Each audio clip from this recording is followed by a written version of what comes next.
¿Quién está con nosotros? Nada más ni nada menos que Alejandro Biondini, un político argentino sumamente controvertido. Yo no voy a emitir etiquetas en el día de hoy, porque ¿sabes por qué? Pues yo prefiero que él mismo se autodefina políticamente. Lo que sí puedo decir es que es candidato habilitado por la justicia para las elecciones del 27 de octubre, encabeza la lista de legisladores de un partido que se llama Bandera Vecinal. O sea, dentro de las tantas ofertas que hay a nivel municipal, se postula como primer legislador Alejandro Biondini, persona, como digo, muy controvertida. En varias elecciones intentó ser impugnado, tuvo que armar y desarmar partidos, viene del justicialismo en los años 70 y de todo eso vamos a hablar hoy. Por supuesto, este programa siempre está abierto a todas las ideologías, las compartamos o no. Es más, lo que yo piense hoy no es importante, pues tenemos el invitado. Biondini, vos naciste en el año 56. Así es. Y desde muy chico tuviste militancia en el justicialismo, ¿es así? Sí. En el 72-73. Exactamente, prácticamente desde los 15 años. Ante todo, bueno, buenos días, saludos Bienvenido. a toda tu audiencia, les agradezco mucho la invitación. Un gesto que, bueno, valoro doblemente porque, como vos mismo lo destacabas, a veces a uno le hacen a lo mejor decir lo que no dice o pensar lo que no piensa, o por lo menos se satanizan algunas cuestiones. No digo la famosa frase me sacaron de contexto, sino que directamente se tergiversan. Claro. Entonces, vos tenés mucha dificultad para salir por los medios también, me imagino. general, sí, y una vez hablando con un periodista, con un colega, porque bueno, como decía Bernardo Neusta, a mí me ha tocado a lo mejor desarrollar un poco alguna actividad periodística, no desde una cuestión profesional, sino desde el campo de batalla, ¿no? Y lo que me decía que también más que censura a veces existe un poco de autocensura, como claro, determinados medios han gestado determinada campaña, por ejemplo, personalizando en este caso, digamos, por lo que vos comentabas, a lo mejor, che, mirá, si lo invitamos a Biondini, va a haber problemas. Bueno. Y en realidad no es así, es decir, creo que justamente a mí me parece que la libertad de prensa debe ser una de las libertades más defendidas en nuestro país y es una lástima que eso ocurra, por eso te quería agradecer a vos, a todo tu equipo, doblemente esta invitación. Sí, yo no tengo problema ni con la censura ni con la autocensura. Imagínate que monitoreo todas las ideologías, todos los partidos, los leo a todos. Es muy interesante conocer todo lo que dicen, por más que uno no esté de acuerdo. Ahora, Biondini, vamos a lo más importante. Sí. Yo te pregunto, ¿cómo te definís ideológicamente? ¿Qué cosa dirías vos? No, yo me defino como un nacionalista argentino que responde a una línea histórica, a un pensamiento absolutamente nacional, que es la línea de San Martín, de Rosas, de don Hipólito Yrigoyen, de Juan Domingo Perón. Creo que el movimiento nacional, veremos cómo se organiza, pero que evidentemente tampoco se puede quedar estancado en la historia, tiene que acceder a una nueva etapa. Pienso que el legado más importante de Perón sin duda es el proyecto nacional, es decir, yo creo en un planteo de unidad nacional y donde en gran medida, por lo menos yo lo visualizo así, creo que el tema hoy de izquierdas, de derechas o de centro en la Argentina está algo así como perimido. Para mí, por lo menos yo ubico la política, es como que eso es una división artificial. En realidad yo creo que hay una vereda enfrente en la cual tendríamos que estar todos aquellos que queremos la unidad nacional y que estamos en contra de la corrupción. Es decir, a lo mejor ideológicamente nosotros le hemos denominado como si fuera una cuarta postura, una cuarta posición, que supere, digamos, el tema de las antinomias y en realidad de todas estas falsas divisiones entre izquierda, derecho y centro, que hoy yo creo que no califican políticamente. Ahora, si vos me decís a mí, mencionaste 4 grandes políticos de la historia, San Martín, sí, Rosas, Irigoyen, Perón. Es lo que uno en los 60, 70 decía, esta es la línea nacional y popular, que la reivindicaban mucho. Ahora a vos se te indica con una postura que puede tener, no desde el punto de vista cultural tuyo personal, pero sí como corriente histórica de pensamiento, con los 3 grandes movimientos europeos de ultraderecha de la década del 30, o sea, el nacionalsocialismo alemán, el fascismo italiano y puede ser el falangismo español. ¿Vos qué conexión ideológica tenés con eso, si es que tenés alguna? No, en realidad yo siempre fui una persona que, como te decía, estuve... Es más, incluso algunos creen que me han indicado orígenes falsos, pero en realidad, aunque parezca paradójico, yo me inicié en la llamada izquierda del peronismo. En la tendencia. Claro, yo empecé trabajando en la tendencia, yo estudiaba con los salesianos, me conecté con sacerdotes del Colegio San José, Ajá.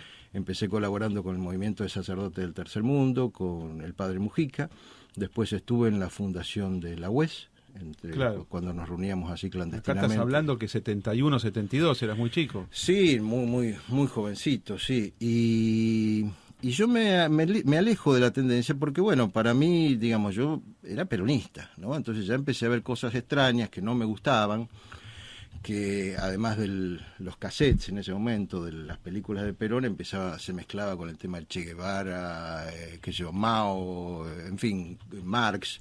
¿Qué hecho te hizo salir a vos de esta corriente de Bueno, la tendencia él puede ser el 20 de junio de 1900? ¿Qué es lo que pasó? Exactamente. Yo el 20 de junio entro con la columna de la UES, nos ubicamos lo que sería a la izquierda del palco, se coloca en la columna de al Estamos lado. hablando de Seiza, ¿correcto? De Seiza, exactamente.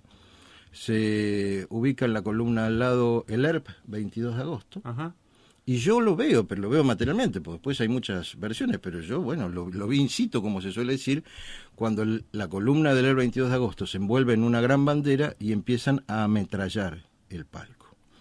Yo ahí tengo una enorme discusión con dirigentes de la tendencia, etcétera, etcétera, porque para mí el tema de Perón era sagrado, y ese día yo rompo, Claro. Me amenazaron de muerte, un montón de cuestiones. ¿Viste muertos? Sí. Es más, fue tal mi indignación, mi inconsciencia en ese momento que yo, incluso para, no sé, como esos instintos de, vaya a saber, cuando uno es joven, como de proteger algo. No, a lo mejor no soy reconocido en esa foto porque en esa época usaba el pelo largo, que Claro. ya se me cayó, y barba, ¿no? Pero vos te ves en las fotos, ¿es posible rastrear alguna foto del 20 de junio? No, pero a lo mejor sí, posiblemente. En Yo los no me. por ahí hay algo. Claro, pero a mí me pegaban las balas al costado, porque yo me había ubicado cerca del palco, incluso gritando o insultando a los sectores donde se estaba agrediendo el palco. Porque, bueno, y ese día realmente para mí fue determinante. Y bueno, y el 1 de mayo del 74, realmente estoy entre los sectores del peronismo, que, bueno, hay que decirlo, la verdad que echamos a palazos a los montoneros de Plaza de Mayo. Para mí fue determinante, porque yo realmente creía que eran peronistas. De hecho, bueno, está el asesinato del padre Mujica, que justamente también hay, digamos, mucha gente quedó desencantada y se dio cuenta que detrás de eso, porque sobre todo con la entrada de la parte Quieto a Montoneros, el giro fue absolutamente marxista, digamos, ¿no? Ahora, ese fue mi fin de la tendencia. Después, bueno, lamentablemente viene el fallecimiento del general Perón, y después estuve unos años alejado de la política, y por el 79 tomo contacto con el doctor José María Rosa. El historiador Rosa. El historiador, colaboro con él, y en el 80 se funda la revista Línea, después el diario Compañeros. Como te decía, en esos tiempos yo estaba en la Facultad de Derecho, formamos la Juventud Universitaria Nacional, después estoy en el secretariado de la Juventud Peronista, formo parte de las Juventudes Políticas Argentinas en esos años, y bien, después paradójicamente cuando sucede, bueno, el tema del 82, mi madre, que era muy vehemente, siempre fue, digamos, lamentablemente falleció, pero siempre había sido muy peronista. Bueno, ella estuvo cuando fue la huelga esa de Ubaldini por la rama femenina del peronismo, y había tenido algún problema en la comisaría. En realidad estuvo como dos días presa, y cuando se produce el tema del 2 de abril del 82, ella hacía pocas horas que había salido. Yo me acuerdo que estaba con mi esposa, hacía 2 años. Porque esa huelga fue el día 28 de marzo. El 30 de marzo. El 30 de marzo. El 30 y en gesto de unidad nacional, Galtieri dijo, quedan todos libres porque tomamos la Malvinas. Claro, pero en realidad ya se quedó más horas porque no sé qué, era un poco vehemente, no sé qué problema qué le había dicho a un oficial o lo que fuera, así que le dejaron unas horas más. Y estábamos en Boedo Don Bosco, en lo que era mi casa en ese momento, es decir, ahí en Almagro, y me acuerdo, digamos, que ella hacía pocas horas que había salido y se produce esta noticia del tema de Plaza de Mayo, de que se estaba yendo la gente a Plaza de Mayo por el tema del 2 de abril, Y mi madre me mira a mí y a mi mujer y me dice, ¿qué estás haciendo acá? Digo, ¿cómo que estoy haciendo acá? Dice, tenés que ir a Plaza de Mayo. Claro.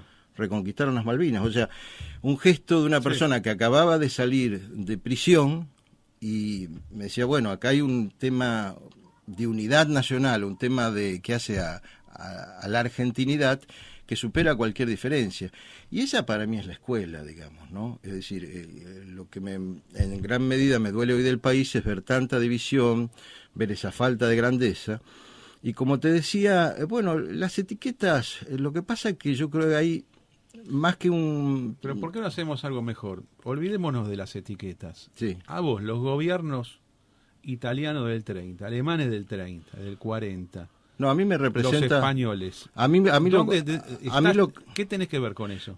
Bueno, soy argentino, por eso digo, a mí lo que me representa es esta línea. Lo que pasa, por eso te decía con el tema de las etiquetas, vos fíjate que se habla de que este es un país politizado pero con escasa cultura política. Porque si uno lo toma en cuanto a las calificaciones, yo por ejemplo, y de ahí surgió Bandera Vecinal, colaboré con distintas marchas como vecino en los cacerolazos, ¿no? Y a la gente que salió a los cacerolazos el gobierno le decía, estos son nazis, son fascistas, son golpistas, etcétera, etcétera. Desde el lado de algún sector de la oposición, refiriéndose a figuras como Delía o a los temas estos como Irán o lo que fuera, el gobierno es nazi. Al propio coronel Perón, a los inicios de su carrera, se lo calificaba de nazi.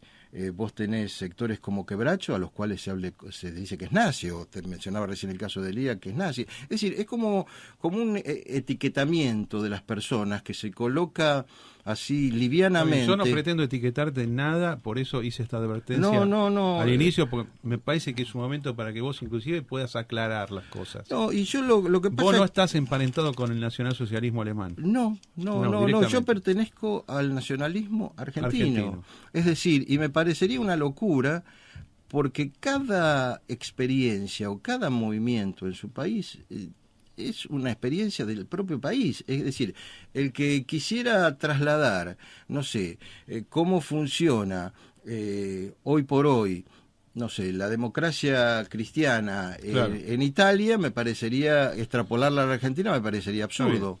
Está bien. ¿Y el fascismo italiano?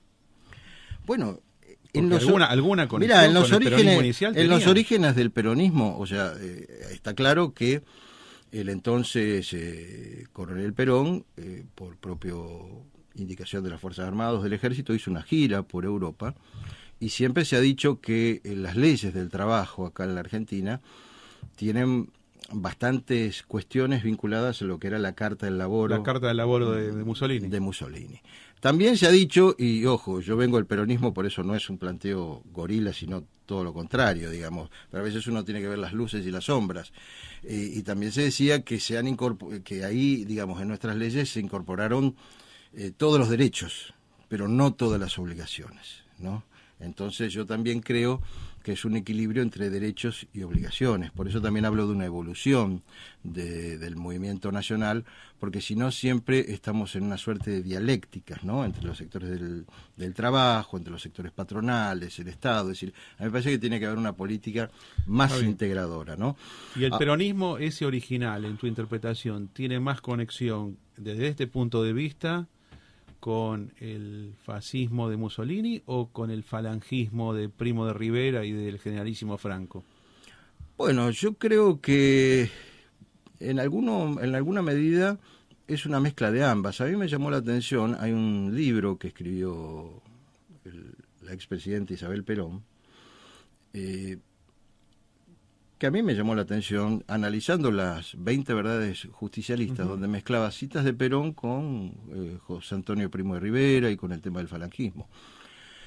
Pienso que evidentemente todos los movimientos en todo el mundo siempre hay cuestiones a veces que toman unos de otros, pero yo no le escapo a ninguna pregunta. Es decir, primero, yo no respondería al nacionalsocialismo alemán, primero porque no soy alemán, porque fue una cuestión de la década del 30, porque todas las experiencias ajenas al país son absolutamente traspoladas, como le sucede hoy a la denominada izquierda, pero además por dos componentes, es decir, dos componentes fundamentales que tiene o que tuvo el nacionalsocialismo alemán fueron, por un lado, el racismo y por otro lado, el antisemitismo. Y yo no soy ni racista ni antisemita. Entonces, esos dos componentes fundamentales que tuvo el nacionalsocialismo en Alemania, digamos, yo no estoy de acuerdo. Entonces, ¿cómo te podría decir? Bueno, el peronismo no es racista, claramente no lo es. Pero además, el plantear en un país como el nuestro, que ha venido gente de la más diversa procedencia, una cuestión de ese tipo sería absurdo, sería para, no sé, constituir una especie de secta. Vos estás diciendo claramente que antijudío no sos. Pero absolutamente. Ajá. Lo que pasa... ¿Y serías capaz de condenar, por ejemplo, el holocausto nazi? ¿Crees que existió el holocausto nazi o está...? Mira, yo te voy a decir lo siguiente. Primero quiero aclarar esta posición. ¿Por qué a uno a veces se lo etiqueta? Porque yo creo que hay que distinguir. Es decir, una cuestión es la Segunda Guerra. Lo que yo a veces he condenado, y lo sigo haciendo, en ese país como en cualquier otro lugar, muchas veces las violaciones a los derechos humanos que ha habido, por ejemplo, en el tema de Israel con respecto a los palestinos, pero lo ha hecho hasta el Mahatma Gandhi. Es decir, ahora, con relación a lo que es la historia de la Segunda Guerra Mundial, primero yo lo que quiero aclarar es lo siguiente: yo no soy historiador, no soy un especialista, no tengo una capacidad profesional ni académica para expresarme sobre el tema.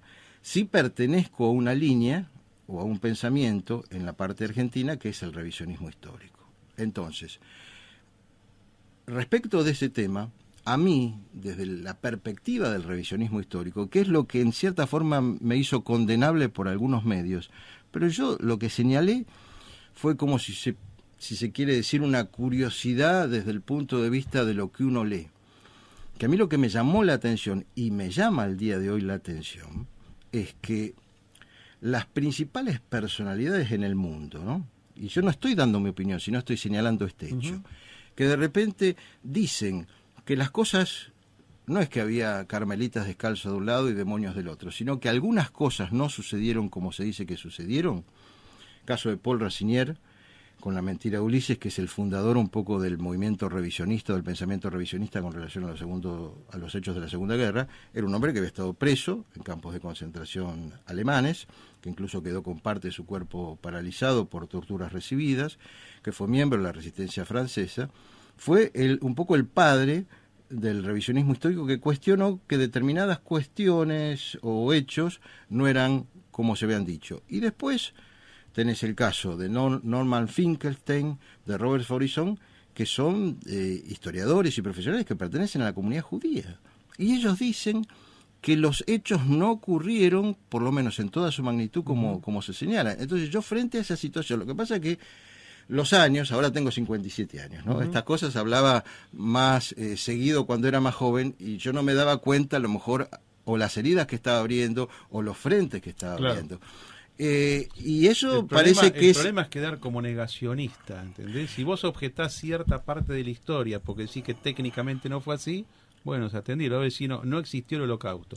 Como el expresidente de Irán, Ahmadinejad. Este es el problema de la situación. A mí me parece que para expedirse sobre ese tema tendría que ser una autoridad académica o un historiador. Por ejemplo, ha habido gente que directamente sí lo plantea, como el caso de David Irving, que son historiadores, o te mencionaba este caso de Robert Faurisson, que es un catedrático de origen judío muy importante, al que lo echaron incluso de la Universidad de Lyon, de Francia, pero yo no tengo la autoridad intelectual o académica. Lo que pasa es que yo me limité a decir, señores... ¿Fuiste a Alemania alguna vez? No. ¿A Polonia tampoco? No. ¿Al Estado de Israel tampoco? No he viajado mucho, he estado más bien en Viterrunio, pero a lo que yo me refiero es que una cosa es citar que puede haber diferentes ópticas sobre una cuestión, y otra cosa es uno arrogarse la autoridad o moral o política, intelectual. Yo nací 11 años después de que finalizó la Segunda Guerra. Es decir, vos sabés que todos los que tenemos mentalidad política y nos gusta la historia, nos decimos a nosotros mismos, si estamos en 1939, ¿estamos del lado de los aliados o del lado del eje? Entonces uno hace esos juegos mentales. Yo claramente estoy del lado de los aliados. Creo que el holocausto existió, conozco los campos de concentración porque los he ido a visitar hace algunos años, conozco Jerusalén, que hay el Museo del Holocausto, donde está contada toda la historia sección por sección. Me parece que el hecho existió. Ahora yo no me ofendo como tanta gente si alguien dice, no, para mí fueron de otra manera. Para mí es perfectamente válido que alguien haga un replanteo de la Segunda Guerra Mundial. Yo tengo un pensamiento, otro puede tener otro pensamiento, pero no hago un escándalo que no se puede hablar. Para mí esto no es así. De hecho, te voy a decir que hay, especialmente esto se lo digo a los que consideran que un partido como el tuyo o tu persona no puede hacer política. En el Estado de Israel, hay muchos partidos que tienen tu ideología. Algunos son judíos y otros son árabes. Y hacen los partidos árabes expresiones directas contra los judíos en general, no solamente contra el sionismo. Y yo digo, si allá se puede, ¿cómo acá no se va a poder? Yo tengo entendido que vos en el 2011 la DEA trató de impugnar tu candidatura. Sí, mira, bueno, esto es una actitud que llevada al Medio Oriente no hubiera sido impugnado, es una cosa increíble. Mira, yo he sorteado un raro récord, digamos, salvando las distancias, ¿no? Yo estuve 21 años proscripto electoralmente en el país. Vos pensás que el peronismo estuvo 18. Pero proscripto algún día, con más calma, ¿no? A lo mejor se tendrá que tomar el expediente de lo que fue en su momento el tema Nuevo Triunfo, que quedó disuelto allá en el tiempo. Que primero hubo una serie de abusos extraordinarios por parte de la doctora Servini de Cubría, a punto tal que la Cámara Electoral le quita el expediente y se lo pasa, bueno, a un juez de triste fama como Canicoba Corral, que en vez de responder, y esto alguna vez hasta me gustaría que vos consultes ese expediente, en vez de responder, digamos, todo lo que nosotros estábamos planteando, empieza una historia, así por eso te digo, a nivel locura desde mi punto de vista, de una persona que se pone a hablar ante 20 personas en una cervecería y todo eso termina en un holocausto, hablando de Hitler. Y la resolución dice, por eso es la prohibición de Nuevo Triunfo. Si a esta persona no lo detenemos ahora, dentro de 20 o 30 años va a provocar un holocausto en la Argentina. La Cámara ni siquiera responde a ninguno de nuestros argumentos. La Corte nos tiene 3 años esperando, creyendo que van a responder sobre la sustancia, y cuando se ponen a resolver dice que que no van a estudiar nuestros argumentos, sino que se van a abocar de si se cumplieron o no las pautas procesales en la primera y la segunda instancia, algo que nos dejó atónitos. Bueno, eso llevó, tendría que estar en el Guinness de los atropellos judiciales, a que yo incluso esperara todo ese tiempo. Ahora, primero, yo creo que nadie puede dudar de nuestra vocación democrática, porque hablando de los temas de la violencia y de los hechos históricos, si uno toma el pasado, incluso la época tan violenta que nos tocó de los 70, incluso los problemas que nosotros hasta hemos tenido con este gobierno, como una vez yo le decía a un ex compañero de la Juventud Peronista, actualmente funcionario de gobierno, y yo le digo, ustedes, le digo, por el 20 o el 30% de lo que a mí me hicieron, en otra época tomaban las armas. Y nosotros hemos estado 21 años bancándonos todos los procesos y siempre pidiendo estar en democracia. Vos fíjate que a mí se me fue prácticamente gran parte de la juventud y de la vida esperando poder alguna vez ser candidato. Y en ningún momento, como se decía, saqué los pies del plato, ni planteé un hecho de violencia, ni nada. Y bueno, ahora tengo 57 años, soy viejo para algunas cosas y a lo mejor tengo carretel para otras, pero estoy muy tranquilo espiritualmente de poder participar hoy del escenario político argentino y democrático de una manera normal, de alguna manera poder establecer una especie de raya o punto de partida, una nueva etapa. Yo contesto estos temas, pero realmente no son temas que forman parte ni de la política de nuestro movimiento, ni de mis intereses personales, ni de nuestros planteos programáticos. Y espero que un poco toda esta cuestión de a veces censuras o autocensuras vaya diluyéndose. Por ejemplo, me pasó un hecho extraño. Cuando fui candidato a jefe de gobierno, fue ese año a lo que vos referís que se presentó la DAIA. 2011. Claro, el 2011 yo me presento como candidato a jefe de gobierno. Y bueno, se presenta así la DAIA, incluso creo que el centro Simón Wiesenthal, se presenta Sabatella, el que motoriza todo eso es Sabatella, el actual titular del AFCA, diciendo que yo no puedo hacer política. Claro. Y el Tribunal Superior de la Ciudad estudia todas estas cuestiones, los antecedentes, todo eso, por unanimidad falla en contra de censurar y puedo ser candidato. Pero a lo que yo me refiero es que en esa campaña prácticamente no tuve ningún reportaje y el único, incluso no me dejaron participar en el debate en la UBA, y en el último día antes del cierre de la parte electoral me invitan en un código político. Estoy sentado, bueno, lo saludo a Macri, viene Ritondo, hablo un rato con él, saludé a un par de candidatos más y estoy sentado, ¿no? Y de repente veo que todo el mundo, encabezado por Silvana Giudice, se empieza a acumular en la entrada del estudio y no entran, ¿no? Hasta que viene Van der Koy y me dice, mire, Biondini, tenemos un problema. Dice, acá han motorizado una especie de piquete y los candidatos no van a entrar al estudio si usted no se va. Me dice, esto es una cosa insólita. Y yo digo, ¿quién es el motor de esto? Silvana Giudice, me dice. Claro. Digo, pero Silvana Giudice, digo, es de la UCR y es la titular de la Comisión de Libertad de Expresión de la Cámara de Diputados. Ella es la que está pidiendo que se censure a un candidato legalizado por la justicia. Sí, me dice, a mí me parece insólito. Me dice, ¿por qué no espera en la producción? Dice, no armemos lío, después le hacemos un reportaje a usted aparte. Bueno, quedé esperándome ahí. Ellos hicieron una explicación al aire y finalmente tampoco me sacaron al aire. Me sacaron al aire. Es decir, he vivido atropellos o hechos bastante insólitos. Ahora, lo que yo te decía también, que tenemos que ser objetivos, es lo siguiente, que desde luego uno sabe todo lo que ha ocurrido, por ejemplo, con relación a todas las fuerzas que vos mencionabas.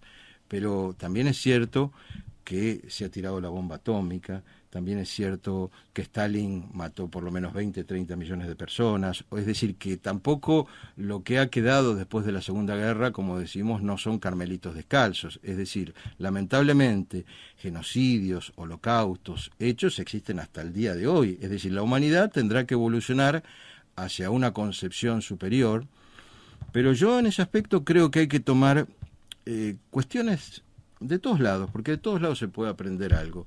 Y aunque yo soy profundamente nacionalista y no comparto la filosofía del liberalismo en cuestiones, a lo mejor en la parte económica, sí me parece que hay 4 libertades fundamentales que plantea el liberalismo, que es la libertad de pensamiento, la libertad de opinión, más potente incluso que la libertad de expresión, la libertad de prensa y la libertad de investigación, que deben ser garantizadas. El día que esas 4 libertades realmente se respeten en nuestro país, creo que vamos a tener una gran Argentina, una Argentina muy tolerante, digamos. Hoy, por ejemplo, se pone como gran mérito que la señora Presidente con un periodista se reúna una vez por semana. Yo la verdad que no conozco ningún presidente, por ejemplo, en Estados Unidos, que no sea capaz o no podría sostenerse como presidente si no se somete semanalmente a una conferencia de prensa. Además, sin preparación, a pregunta libre. O sea, el tema es que se ha invertido el concepto, digamos, de lo que son las cosas. Es decir, acá tenemos, lamentablemente, un sector, no voy a generalizar todo, pero un sector importante de la actual clase política, especialmente de la clase gobernante, que piensan que la gente les tiene que servir a ellos, que llegan. Y en realidad el funcionario público es un servidor público. Y tiene el deber, no la posibilidad, tiene el deber de informar de su gestión, de someterse a todo tipo de preguntas y hacer justamente una presentación y una rendición de cuentas, incluso diría hasta semanal, de todo lo que está haciendo. Estamos con Alejandro Biondini, candidato del partido Bandera Vecinal a la legislatura de la Ciudad de Buenos Aires. Vamos a hacer una pequeña pausa y después revisaremos con él, vamos a conocer su posición. Vamos con Alejandro Biondini. Tenés una pregunta con respecto a las Fuerzas Armadas y al servicio militar obligatorio, tu posición actual en esos dos sentidos. Bien, a mí me parece que hoy se vive un grave problema en general con nuestra juventud, donde está, bueno, saturado por hechos de violencia, por la droga, por el alcohol, en fin, hay una un desmoronamiento de una cantidad de valores hoy en nuestra sociedad. A mí me parece que un servicio militar también planteado tal vez de otra manera, incluso con formaciones de oficio, con alguna salida laboral, sería positivo. Eso en algunos países tiene un nombre que se llama servicio nacional, que suena más lindo que servicio militar, ¿no? Podría ser, creo que evidentemente tendría que planteárselo como una nueva etapa, porque es una forma masiva, es una solución tal vez, diría, práctica, de poder resolver este problema. A mí, digamos, uno vivió como vos la década del 70. Evidentemente uno no compartía la violencia, pero por lo menos las nuevas generaciones especialmente se enfrentaban por ideas. Hoy uno ve chicos que se están matando en la calle por el color de las zapatillas, porque están pasados de roscas o de revoluciones. Es algo muy, muy lamentable, digamos. Y evidentemente las Fuerzas Armadas son una de las instituciones fundamentales de nuestro país. No puede haber un país serio sin Fuerzas Armadas. Ha habido una suerte de obsesión de distintos presidentes, sobre todo fundamentalmente del 83 a la fecha, que ya arrancó con Alfonsín, y no hablemos del kirchnerismo, prácticamente casi en términos suicidas de desmantelar nuestras Fuerzas Armadas. Entonces yo creo que tiene que haber una política exactamente contraria, si no veamos nuestros países limítrofes como Chile, como Brasil.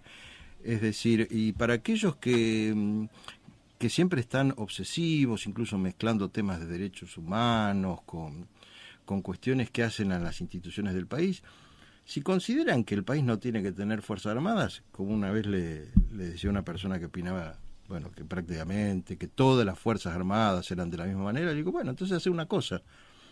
Digo, cuando te vayas de tu casa, deja la puerta abierta, pone todos tus bienes sobre la mesa y andate. Digo, ¿por qué pones la llave? ¿Por qué pones una cerradura? ¿Por qué te proteges? Bueno, así como un país es lo mismo que en una casa. Tenemos que tener Fuerzas Armadas y Fuerzas de Seguridad, cada uno en su lugar. Entonces, a mí me parece que evidentemente el kirchnerismo tomó la dialéctica o la política, fundamentalmente contra las Fuerzas Armadas, casi como un negocio político, ¿no? Porque ellos han hecho negociados con el tema de los derechos humanos, ¿no? Y además, si vamos a contar la historia, bueno, reitero, en la Argentina sucedió una guerra, ¿no? No podemos decir, es decir, a mí yo no participé de Montoneros, yo lo que participé de la UES, digamos, de la parte de la nunca estuve en ningún hecho de violencia que le afectara la vida de una persona. Pero vos, cuando fuiste a recibir al general Perón en su regreso de Madrid, ¿estabas con la columna montonera ese día? Yo entré con la columna de la UES. No con el cartel de Montón, sino con la columna de la UES. Pero lo que quiero decir, bueno, que había violencia de todos lados, estamos de acuerdo. Pero me refiero, acá ha habido miles de muertos por la subversión.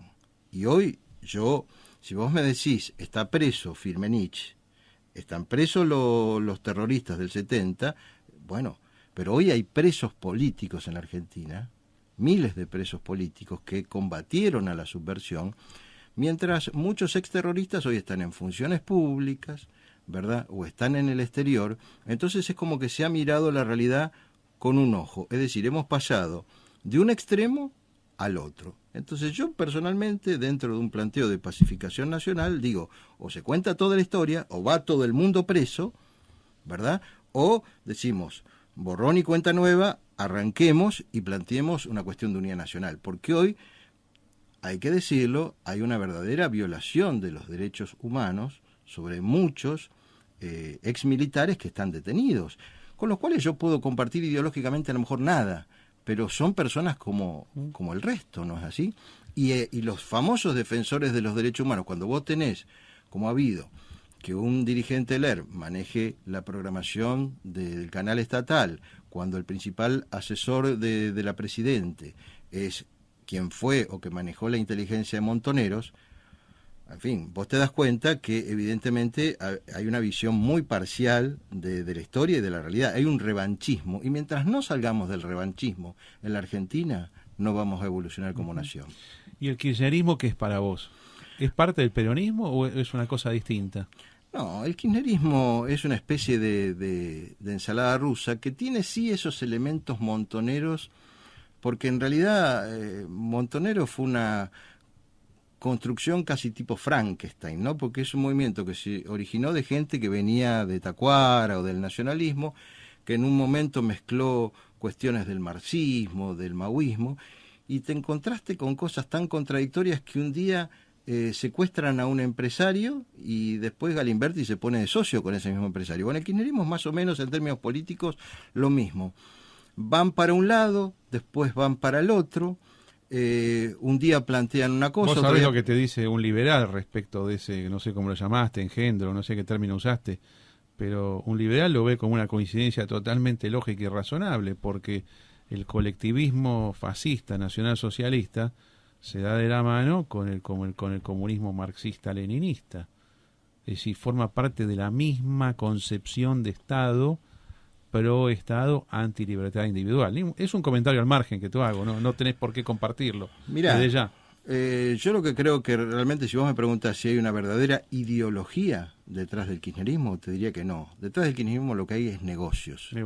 Es decir, lo único que hay es negocios. Uno pensaba que en los tiempos de Menem, una vez se decía, bueno, a ver, tantos hechos de corrupción como los que ha habido no va a haber en la historia argentina. Y yo creo que hoy Menem es prácticamente un monaguillo a través de todo el latrocinio de los hechos de corrupción que se ha producido en este gobierno. 3 o 4 preguntas sobre los principales referentes políticos del momento, para hacerlo breve porque se está extinguiendo el tiempo del programa. ¿Qué es Macri para vos? Pino Solanas, Carrió, por ejemplo, ¿qué significa Massa? Bien, Macri, yo creo que desde mi punto de vista, como evaluación general, más allá de algunas luces, en términos generales yo lo veo como que ha fracasado en su gestión como jefe de gobierno. Es decir, creo que hay una gran propaganda, pero no ha habido realmente cambios vertebrales, realmente positivos a nivel de la ciudad, y creo que los problemas estructurales siguen. Amén de esta dicotomía que hay, que se mezclen en una misma jurisdicción el poder federal y el poder de la ciudad, ¿no? Massa me parece que, bueno, viene de ser del ANSES, de ser incluso jefe de gabinete de Kirchner, es una especie de construcción, un maquillaje de algunos sectores de poder. No creo realmente que represente ningún tipo de cambio. Es decir, hoy se da, te reitero, el tema de los negocios también, o de la politiquería, se amplía a todos los sectores, saltan de un extremo a otro.